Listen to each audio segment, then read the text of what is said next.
A little bit in the opening, but just to follow up, because Americans are sort of seeing these conflicting messages between the United States and Iran. I know the president insists that negotiations are underway. As you just mentioned, he's also said that Iran has agreed to most of the 15 points. We just heard from Iran again. They're saying no negotiations are taking place. They're calling the proposal excessive, unrealistic. So how do you square that?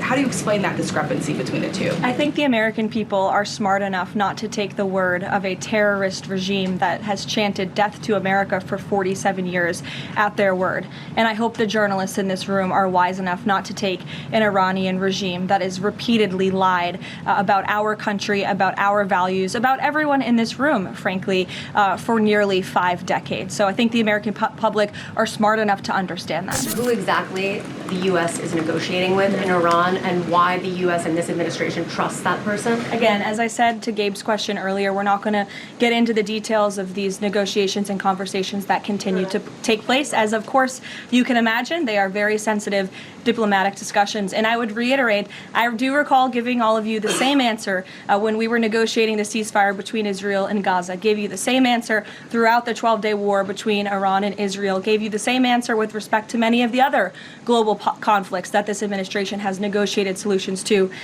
President Trump is going to give his diplomats the freedom that they need to have these sensitive diplomatic discussions without negotiating and litigating them through the news media. This is regime change, right? What makes you trust them?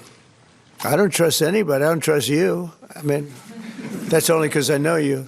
But if I didn't know you, I'd probably have more trust. But I don't trust anyone. Why bother? Why do you say that? Why do you say what makes you trust? Do you think I trust them? I don't trust them. Then why bother talking to them? Because they're going to make a deal. They're going to make a deal. They did something yesterday that was amazing, actually. They gave us a present, and the present arrived today. And it was a very big present worth a tremendous amount of money. And I'm not going to tell you what that present is, but it was a very significant prize. And they gave it to us, and they said they were going to give it, so that meant one thing to me: we're dealing with the right people. News about Donald Trump is that he lies as easily as he breathes. And I mean, like, his whole administration, despite the fact that they're all a bunch of liars as well, they're really struggling to keep up with whatever he's posted or said on Truth Social just that night. Donald Trump doesn't really have a fundamental understanding of anything whatsoever. What he does know is con and swindle and jive. That's what he knows. That's what he does.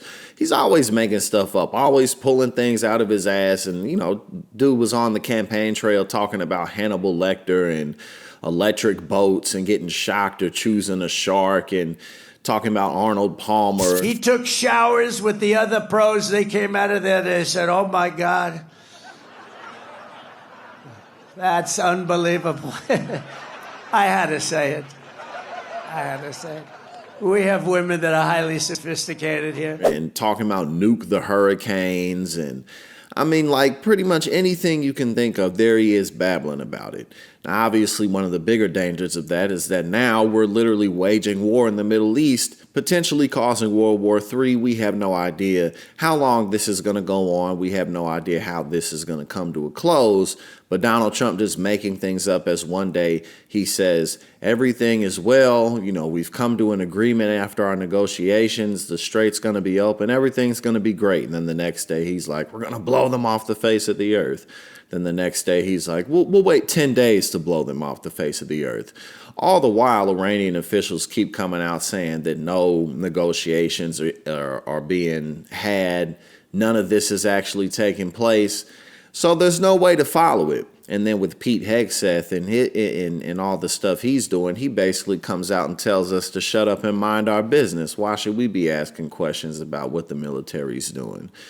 So this is really just a complete disaster. And, you know, Donald Trump, for as long as he's been on the political scene, and longer than that, has just been making things up as he goes along.